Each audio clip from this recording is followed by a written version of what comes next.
let's start. They said, consider this curve. I'm going to write it down, and then I'm going to consider it. You don't get any points for considering it though. So I'm going to look at question A, which says find dy dx. Okay, first thing you got to realize is that this is a difficult equation. It's not even a function. In fact, it's got x's and y's jammed together in a way that you can't solve for y. So you're going to try to take the derivative as you see it. Let's try that. 3x squared. We're going to need to do a little product rule here. So I will do v du plus u dv. And when I come to this term, I gotta realize that I need another y prime, and it's equal to 0. Next, you need to do a little bit of algebra to isolate your y prime, which is dy dx. So what I'm going to do is I'm going to move these two terms onto the right hand side. And then I'm going to factor out a y prime, but we'll do it in 2 steps. It's going to look like positive y minus 3x squared. And then when we factor out the y prime, we'll have a negative x plus 2y equal to that. So if I solve for y prime, which is dy dx, I will get this nice little fraction here. And I'll write it like this. Okay, part A is done. That would probably have earned me about 3 points, maybe even 4. So let's see what part B is asking me to do. Part B says, find all the points on the curve, this curve, whose x-coordinates, or x-coordinate is 1. Write an equation for the tangent line at each of these points. Okay, so what we're going to be needing to do is fill in these parts.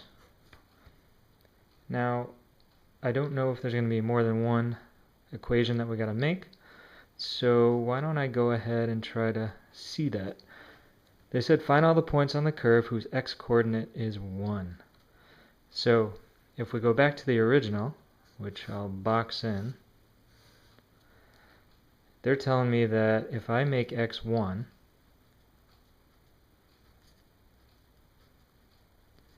I might be able to find some points. So it looks like if I do that, I can rewrite this equation in terms of y. And that's a 1, and if I subtract the 3, I will get this. So you wind up with a quadratic, which luckily factors and will give you some answers. So it looks like we're going to have 2 y values, and our points are going to be 1, 2 and 1, negative 1. You know what that means? We need another one of these. So let's set it up. Alright, so we've probably earned ourselves a couple of points by this stage, but I'm going to need to insert these y values all the way back here.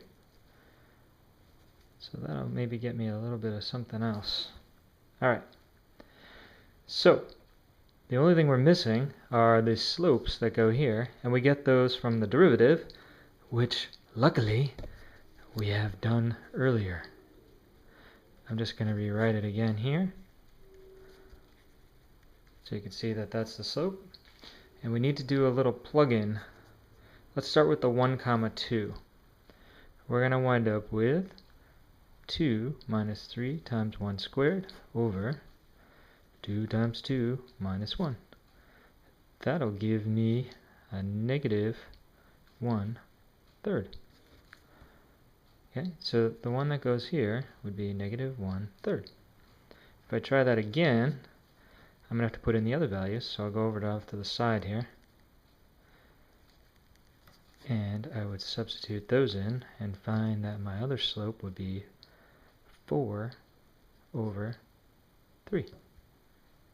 It's actually -4 over -3, which is 4 over 3. So we are going to put that right there, and there's part B. Done. 2 equations where they needed them. Part C, we're going to need some space here. Part C is asking me, find the x-coordinate of each point on the curve where the tangent line is horizontal. Well, a tangent line being horizontal should mean to you that the derivative, which I will rewrite because it's fun, must be equal to 0. That's where you get your HTs. So, if I want to find out when that would be equal to 0, I can imagine putting that over 1, doing a little cross multiplying, and I would see that y minus 3x squared is equal to 0. The bottom is irrelevant. So what does that tell me? If y is ever equal to 3x squared, on that curve, we will have a flat spot horizontal tangent. So, if I go back to the original curve, which I will rewrite for you, and I use this idea, I can plug it in. So I could get x cubed minus x times what y is now, plus what y is squared equals 3. That'll give me this lovely little quartic, which I'll have 1x cubed take away 3x cubed. That'll give you some of those. And if I bring the 3 over here, I'll have that. Alright. So, how are we going to solve that? I don't believe that's going to factor very nicely. So, what do we do? Well, we're going to have to go to the technology. Bam! Well, you would have to turn this on, type it in under y1, and we're going to have to graph it. So if we graph this, we get this skinny little parabolic looking graph, and they asked us, where would the tangent line be horizontal? That's where the derivative would actually wind up being 0.